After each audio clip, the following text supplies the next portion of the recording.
네, 우리에게 주시는 말씀은 로마서 말씀입니다. 로마서 3장 23절과 24절 말씀입니다. 로마서 3장 23절과 24절입니다. 자, 우리 한 목소리로 함께 성경 말씀을 봉독하겠습니다. 함께 봉독합니다. 모든 사람이 죄를 범하였음에 하나님의 영광에 이르지 못하더니 그리스도 예수 안에 있는 속량으로 말미암아 하나님의 은혜로 값 없이 의롭다 하심을 얻은 자 되었느니라. 아멘. 네, 10월은 종교개혁 주일이 있습니다. 다음 주일입니다. 10월 한 달 동안은 이 종교개혁의 정신에 대하여서 말씀을 나누고 있습니다. 첫째 주일이 오직 성경이었고요. 지난 주일이 오직 예수였습니다. 그리고 오늘 말씀이 오직 은혜입니다. 제가 첫째 주 설교를 시작하면서 여러분들에게 말씀을 드렸습니다. 종교개혁의 이 주제는 정말 지극히 당연한 것. 다시 이야기를 하면 교회에서 당연한 것이 되지 않았을 때에 종교개혁이 일어났습니다. 원래 교회라면 이거 당연한 건데, 원래 교회라면 이렇게 하는 게 당연한 건데, 그런데 그 당연함이 교회에서 사라져 버렸습니다. 그래서 이 5가지의 주제를 보면요, 설마 이런 문제가 설마 교회에 이게 사라졌단 말인가, 그런 생각이 듭니다. 교회는 성경의 기준이 되어야 되고요, 그리고 또 예수 그리스도가 그 말씀의 중심이 됩니다. 그리고 오늘 우리가 나누게 되는 이 오직 은혜라는 말씀은 예수 그리스도를 통하여서 우리에게 주시는 것은 우리의 노력으로, 우리의 힘으로 얻는 것이 아니라 오직 하나님의 은혜로 우리 가운데 이루어지는 일이라. 이 모든 것이 다 하나님의 은혜입니다라는 분명한 고백이 교회 가운데 있어야 한다라는 것을 이야기를 합니다. 제가 어릴 때 초등학교 들어가기 전입니다. 그러니까 우리 아이들 같을 때 과자 한 봉지가 한 20원 정도 했던 걸로 기억이 납니다. 굉장히 옛날이니까, 그죠?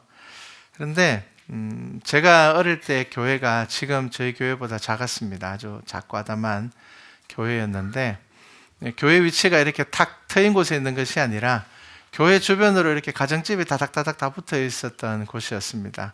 대구에서 이제 시내까지 걸어서 한 30분만 하면 가면 되니까 가까운 거리였거든요.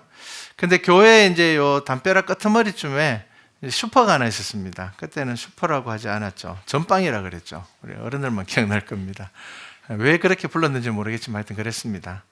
가끔씩 어머니가 과자 사 먹어라 이러면은 과자를 사 먹으러 갔었는데, 늘 그 슈퍼 주인 되시는 아저씨가 제가 이제 과자를 한 봉지 사면은 조그마한 과자를 하나씩 더 주셨어요. 그런데 그때는 잘 몰랐는데 지금 생각하면은 그 이제 가게의 주인 되시는 분이 당시에 이제 서영교회 집사님이셨거든요. 대구 서영교회. 굉장히 큰 교회입니다. 아마 그 집사님이 제가 이제 목사님 아들이라는 걸 알고는, 그리고 아주 작은 교회 목사님 가정 형편을 생각하시고 섬겨주셨던 것 같습니다. 근데 그때는 몰랐어요. 왜 몰랐는가 하면은 내가 돈을 안 냈는데 줬으면 알았을 건데, 제가 이제 돈을 내고 과자를 사 먹는데 더 주셨단 말이에요. 그러니까 그것이 내가 돈을 내고 당연하게 받는구나 라는 생각을 했었던 것 같습니다. 우리가 종종 은혜에 대해서 착각하고 있는 것이 있습니다. 우리는 속으로는 제가 얼마나 열심히 살았는데요, 제가 얼마나 최선을 다했는데요, 저는 남들보다 적어도 몇 배는 더 최선을 다했습니다. 그렇게 생각하면서 우리는 입으로는 하나님의 은혜입니다, 이렇게 이야기를 한다라는 것입니다. 마음속에는 내 노력의 결과라고 생각을 하고 있으면서 우리가 신앙에서 의례적으로 그렇게 표현을 하게 된다라는 것입니다. 여러분, 우리가 정말 하나님의 은혜입니다, 예수 그리스도의 은혜입니다 라고 고백할 수 있는 이 은혜가 무엇인지를 생각해 보셔야 됩니다. 물론 우리는 최선을 다해야 됩니다. 우리는 땀 흘려야 됩니다. 나의 노력이 가치 없는 것 절대로 아닙니다. 그런데 성경에서 말하고 있는 은혜는 우리가 생각하고 있는 은혜와 조금 다를 것 같습니다. 우리의 노력을 평가절하하는 것이 아닙니다. 우리의 노력으로 받을 수 없는 것을 우리가 받았음에도 그것이 우리가 은혜임을 모를 때가 많다라는 것입니다. 우리가 노력하는 것만큼 받는 것을 공정한 사회라고 이야기를 합니다. 맞습니다. 그런데 우리의 삶들을 들여다보면요, 실제로 우리의 노력과 결과는 정확하게 일치하지는 않습니다. 예수님은 우리에게 이런 말씀을 하셨습니다. 너희 중에 누가 염려함으로 그 키를 한 자라도 더할 수 있느냐, 이렇게 말씀을 합니다. 우리가 노력해서 얻을 수 있는 것 있습니다, 분명히. 그런데 우리가 노력한다고 해서 얻지 못하는 것들, 아무리 우리가 노력해도 얻지 못하는 것이 분명히 우리의 삶 가운데 있다는 것을 아셔야 됩니다. 노력으로 얻을 수 없는 은혜의 부분들이 분명히 우리가 지나온 한 주간의 삶 가운데 있다는 것을 여러분들 기억하셔야 됩니다. 그래서 성경은 우리에게 야, 이거 다 은혜니까 노력하지 말고 그냥 기다려, 그렇게 이야기하지 않습니다. 노력으로 얻을 수 있는 것과 은혜로 우리에게 주어지는 것들, 우리가 노력함으로써 구해야 되는 것과 우리가 은혜 가운데 하나님에게 구해야 되는 것을 우리가 알기를 원하신다라는 것입니다. 사도 바울은 예수님을 만나고 얻은 구원에 대하여서 분명히 이렇게 고백합니다. 이것 은혜입니다. 이건 내 힘으로 얻은 것 아닙니다. 하나님께서 나에게 주신 전적인 은혜입니다. 그렇게 고백을 합니다. 여러분, 우리의 믿음의 생활은 여러분들의 삶 가운데서 하나님의 은혜를 발견하는 것입니다. 그리고 그 은혜의 영역을 넓혀가는 것이라는 것을 아셔야 됩니다. 예전에는 이거 내 힘으로 한 것 같은데, 예전에는 이거 내가 노력해서 얻은 것이라고 생각을 했는데, 시간이 지나고 보니 그게 아니라 하나님의 은혜임을 깨닫게 된다는 것입니다. 여러분, 그 은혜가 여러분들의 삶들 가운데서 고백되어야지 여러분들 한 주 한 주를 지나면서 여러분들의 믿음이 성장할 수 있으며 장성한 분량에 이를 수 있다는 것입니다. 고린도전서 15장 10절을 보면은 사도 바울이 이렇게 고백을 합니다. 그러나 내가 나된 것은 하나님의 은혜로 된 것이니, 이렇게 이야기를 합니다. 여러분, 사도 바울이 얼마나 헌신적이었으며 사도 바울이 자신의 생명을 내놓기까지 예수님의 복음만을 전하는 사람이었습니다. 그럼에도 불구하고 사도 바울은 분명히 자기가 사도된 것, 자기의 삶 가운데서 드러나는 모든 것들이 하나님의 은혜입니다. 그 은혜만을 이야기하는 사람이었습니다. 종교개혁 당시에 은혜보다 훨씬 더 강조되는 것이 있었습니다. 그게 뭐냐 하면은 행위와 노력이었습니다. 여러분, 행위가 아무것도 아니라는 것을 이야기하는 것 아닙니다. 내가 10,000원을 내고 10,000원짜리 물건을 샀다라면은 여러분, 그것을 우리 은혜라고 이야기하지 않습니다. 그런데 내가 10,000원을 내었는데 만약에 1,000,000원이라는 상당한 물건을 내가 받았다라면은 그것 은혜입니다. 그런데 그렇다고 해서 내가 낸 10,000원은 가치가 없는 것이야, 절대로 그런 것 아닙니다. 어느 기금속 가게에 어린 여자아이가 하나 들어왔습니다. 딱 봐도 가난한 아이였습니다. 옷 행색이나 여러 가지 것들이. 아이가 이 가게에 들어와서 머뭇거립니다. 그래서 가게 주인이 물어봤습니다. 얘야, 뭐 사고 싶은 게 있냐? 이렇게 물어봤습니다. 아이가 고개를 끄덕였습니다. 그리고는 주머니에서 주섬주섬 뭔가를 꺼냅니다. 손수건 안에 동전이 있습니다. 이 동전을 꺼내놓습니다. 얼핏 봐도 이 동전을 가지고 이 가게에서 살 수 있는 것이 없습니다. 이 주인이 물어봤습니다. 얘야, 뭐가 사고 싶냐? 여기 뭐 사고 싶은 게 있어? 이렇게 물어봤습니다. 그러니까 아이가 머뭇거리다가 이렇게 대답을 했습니다. 내일이 우리 엄마 생일인데요. 우리 집은 너무 가난해서 여태까지 한 번도 엄마가 반지를 끼워본 적이 없습니다. 그래서 제가 엄마 생일 선물로 반지를 꼭 사주고 싶은데 혹시 이걸로 살 수 있는 게 있을까요? 이렇게 왔습니다. 가게 주인이 곰곰이 생각을 하다가 아이의 머리를 쓰다듬고 이렇게 이야기를 했습니다. 마침 이 돈으로 살 수 있는 반지가 딱 한 개 남았다. 그러면서 아이에게 반지 하나를 줬습니다. 여러분, 이 아이는 반지를 값주고 산 걸까요? 아닐까요? 은혜입니다. 그런데 여러분, 그렇다고 해서 이 아이가 모은 동전이 아무 의미 없는 것 아니죠. 비록 이 반지의 가격에는 미치지 못하는 금액이었지만 이 가게 주인이 이 아이에게 반지를 주게 된 것에는 이 아이가 가지고 있는 이 동전이 가장 큰 영향을 줬습니다. 그렇다고 해서 이 아이가 제값을 주고 산 것 아닙니다. 분명히 은혜입니다.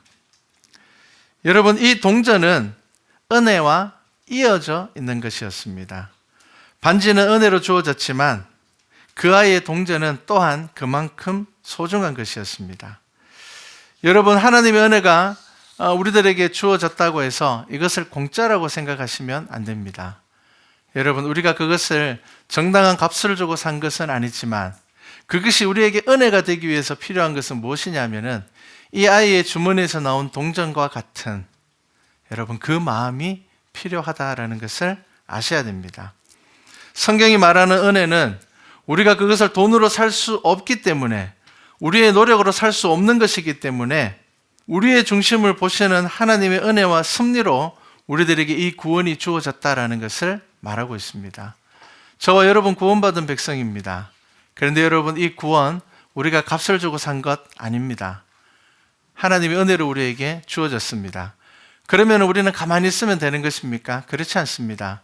여러분들의 삶 가운데 이 어린아이가 준비하고 모았던 것과 같은 그 동전이 필요하다는 것입니다.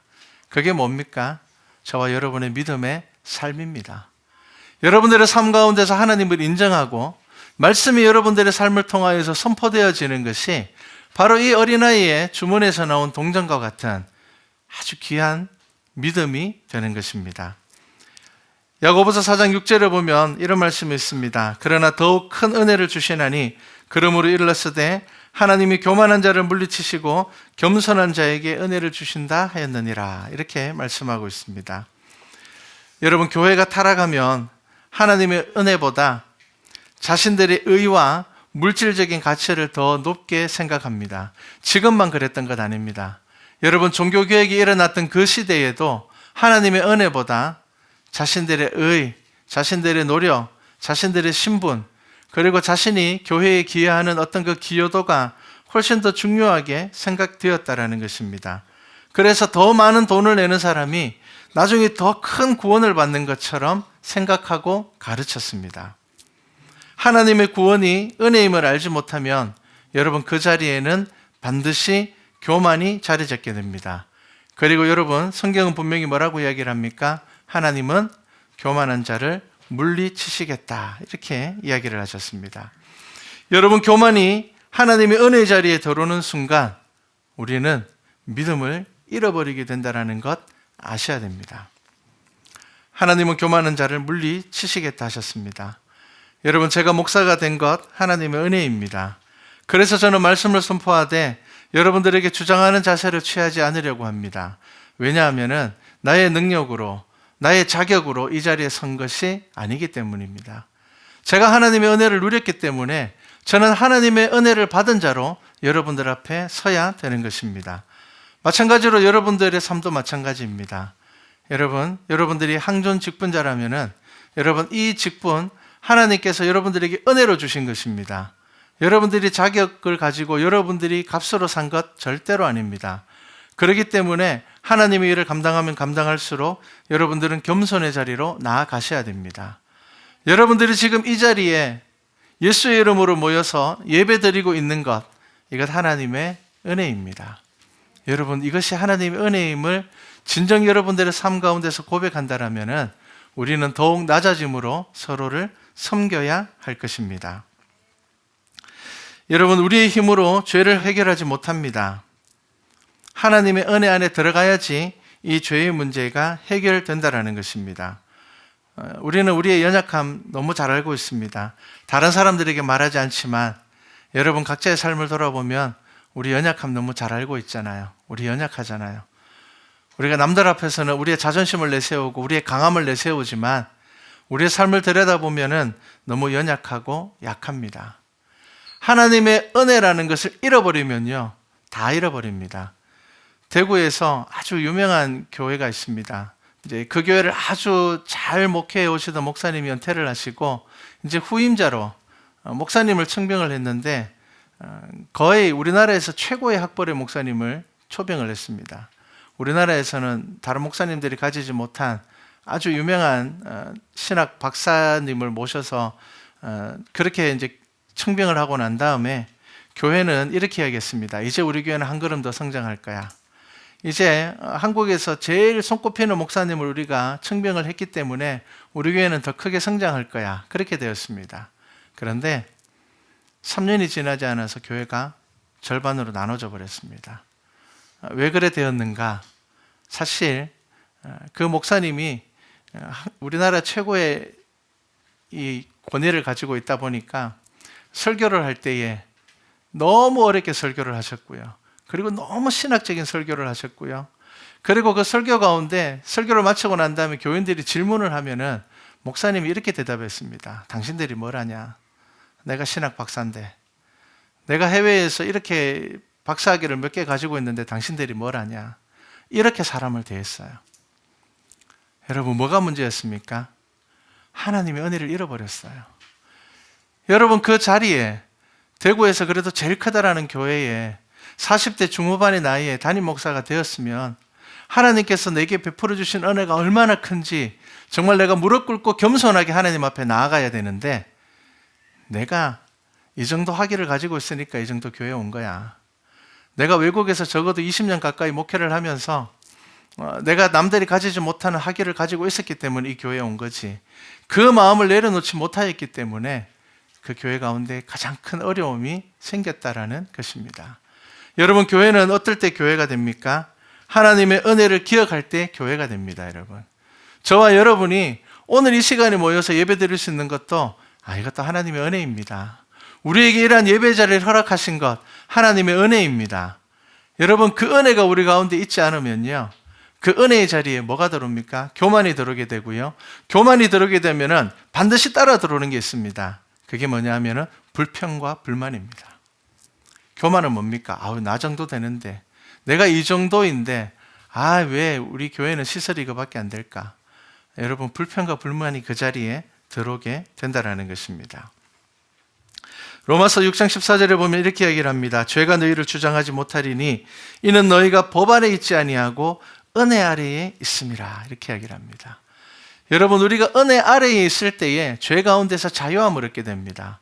왜 그렇습니까? 나의 이 부족함, 이 연약함 가운데서도 하나님께서 여전히 나를 품어주시고 용서하시고, 내가 회개하며 나아갈 때에 하나님께서 그 어떠한 죄도 용서하심을 우리가 믿고 나아갈 수 있기 때문입니다. 여러분, 그것이 바로 복음을 통하여서 선포되어지는 은혜입니다.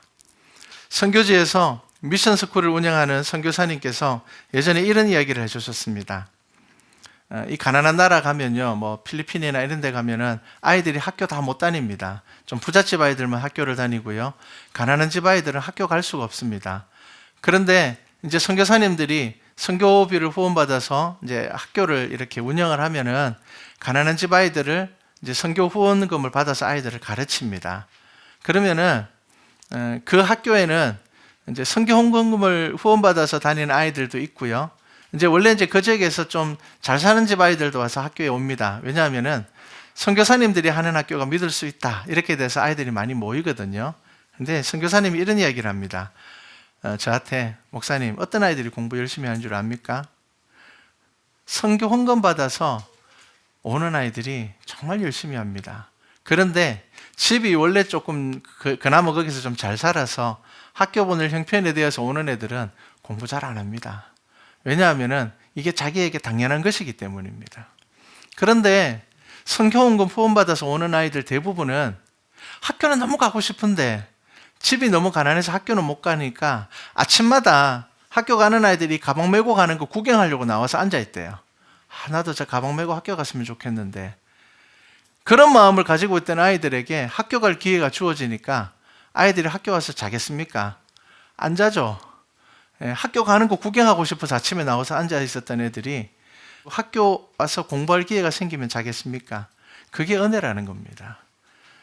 여러분, 우리가 이 은혜를 잃어버리면요, 우리의 믿음 가운데서 교만이 들어오게 되고 불평과 불만이 들어오게 되고 게으름이 들어오게 됩니다. 믿음이 연약해집니다. 내 예배의 삶들이 사라지게 됩니다. 왜 그렇습니까? 은혜를 잃어버렸기 때문입니다. 여러분, 은혜를 잃어버리면 안 됩니다. 은혜임을 알아야지 비로소 우리의 삶이 바뀌게 된다라는 것입니다. 그래서 로마서 6장 15절에는 바로 이어서 뭐라고 이야기를 하는가 하면, 그런즉 어찌하리요? 우리가 법 아래 있지 아니하고 은혜 아래에 있으니 죄를 지으리요? 그럴 수 없느니라. 그렇게 이야기를 합니다. 자, 죄에서 우리가 해방될 수 있는 것, 성경, 오직 예수, 그리고 오직 은혜입니다.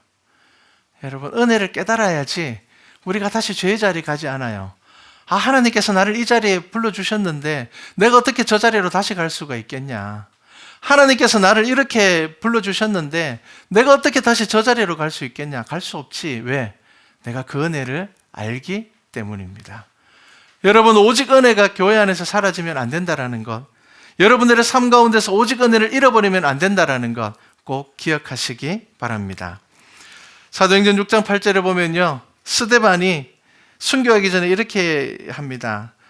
그의 삶을 이렇게 이야기를 합니다. 스데반이 은혜와 권능이 충만하여, 이렇게 이야기를 합니다. 여러분, 권능 앞에 뭐가 있습니까? 은혜가 있다라는 거예요. 스데반이 순교할 수 있었는 것도 뭐 때문이라고요? 은혜 때문이라는 겁니다. 내 의지로 순교하는 것이 아니고, 내가 어떤 신념을 가지고 순교하는 것이 아니라, 스데반이 순교할 수 있었던 것, 그가 권능으로 살아갈 수 있었던 것, 그 앞에 뭐가 있었다고요? 은혜가 있었다라는 겁니다. 여러분, 은혜가 여러분들의 삶을 바꾸게 될 것입니다. 은혜가 여러분들의 삶을 말씀으로 인도하게 될 것입니다. 은혜는 모든 것이 다 하나님의 것입니다라는 분명한 고백입니다. 이 생명도 하나님의 것입니다라는 고백입니다. 그 은혜를 통하여서 올바른 하나님의 능력이 우리의 삶 가운데 드러나게 되는 것이고요, 비로소 순교까지 감당할 수 있게 되는 것입니다. 여러분, 교회는 모든 것이 다 하나님의 은혜여야 합니다. 그래야 불평할 것이 없습니다. 그래야지 크다고 자랑할 것 없고 작다고 못할 일이 있는 것 아닙니다. 지금 우리가 하나님의 은혜의 부르심 앞에 있음을 고백할 때에 우리는 비로소 우리 삶 가운데 비집고 들어오는 교만들을 물리칠 수가 있게 됩니다. 그리고 하나님의 역사에 참여하게 될 것입니다. 제가 어제 신문기사를 읽다가 이어령 전 문화부 장관의 기사를 읽고 몇 번을 읽었습니다. 그래서 너무 좋아서 제가 저희 교회 홈페이지에다가 그것을 캡처해서 올려놨습니다. 나중에 한번 보십시오. 여러분, 이 이어령 문화부 장관은 연세가 다 드셔서 제가 우리 피택자들에게 꼭 읽으라고 이야기했던 땅끝의 아이들을 글을 적은 이민아 목사님을 통하여서 전도를 받고 예수 믿는 사람이 되었습니다. 근데 이 이어령 문화부 장관이 이 인터뷰의 제목이 이거였습니다. 마지막 인터뷰. 왜냐하면 지금 암을 앓고 있거든요. 그런데 이분이 예수님을 믿고 난 다음에 이 암 치료를 거부하고는 나는 이제 마지막까지 하나님 일들을 감당하면서 가겠다. 그래서 치료받지 않고 그냥 삽니다. 그러면서 이제 아마 이게 내 마지막 인터뷰가 될 것 같다. 얼마 이제 삶이 남지 않았다라는 이야기죠. 그 마지막 인터뷰에서 이런 이야기가 있습니다. 기자가 이렇게 질문을 했습니다. 뒤늦게 깨달은 삶의 진실이 있다라면은, 생의 진실이 있다라면 무엇입니까? 한 말씀 해주십시오. 이렇게 이야기를 했습니다. 그런데 이 대답에 이렇게 대답했습니다. 제가 그대로 읽어드리겠습니다. 모든 게 선물이었습니다. 내 삶은 선물이었습니다. 내 집도, 내 자녀도, 내 책도, 내 지성도 분명히 내 것인 줄 알았는데 다 선물이었습니다. 어린 시절 아버지에게 처음 받았던 가방, 알코올 냄새가 나던 말랑말랑한 지우개처럼, 내가 울면 다가와서 등을 두드려주던 어른들처럼 내가 벌어서 내 돈으로 산 것이 아니었습니다. 우주에서 선물로 받은 이 생명처럼 내가 내 힘으로 이뤘다고 생각한 게 다 선물이었습니다. 이렇게 고백을 했습니다. 예수 믿고 난 다음에 바뀐 삶이었어요. 그래서 또 이제 그런 질문도 있었습니다. 기독교 신앙을 가지게 되었는데 그 부분에 대해서 이야기해 달라 그러니까 정말 명쾌하게 이렇게 이야기를 했어요. 사람이 갈 수 있는 끝은 지성이고 지성에서 영성으로 넘어가는 것은 하나님의 은혜입니다. 그렇게 이야기했습니다. 내가 세상적으로 똑똑해질 수 있고 내가 박사학위를 몇 개나 가질 수 있고 자기 스스로 우리 대한민국에서 가장 뛰어난 지성이라고 칭찬받았지만 그 지성보다 더 높은 것이 있는데 그게 뭐냐면 영성이라는 겁니다. 그게 하나님의 은혜라는 겁니다. 여러분, 하나님의 은혜가 저와 여러분의 삶을 이끌어 가야 합니다. 여러분들 하나님의 은혜를 기억하시기 바랍니다. 지난 한 주간을 돌아보면서 하나님께서 내게 베풀어 주신 은혜 여러분 기억나셔야 됩니다. 여러분들이 한 주간의 삶을 돌아봤을 때 다 내 노력으로 살았네. 내가 땀 흘리면서 살았네. 내가 노력하고 땀 흘려서 이거 다 얻었네. 여러분 아직 여러분들의 삶에서 하나님의 은혜를 경험하지 못하는 것입니다. 여러분 다윗의 시편을 보면은 다 은혜입니다. 내가 살아서 숨 쉬는 것도 은혜이고 저녁에 잠들었다가 아침에 눈 떴을 때 내 심장이 뛰는 것도 은혜입니다. 그래서 감사합니다. 하나님 너무 감사합니다. 저와 여러분은 말씀과 찬양교회 성도로 부르심을 받았습니다. 여러분 주신 은혜를 기억하시기 바랍니다. 이 예배의 자리를 허락하신 하나님, 그리고 우리가 성도로 만나게 하신 하나님, 우리 가운데 이렇게 아이들이 뛰어다니지만 이 아이들이 뛰어다니는 것이 은혜로 보이지 않으면 시끄러워요.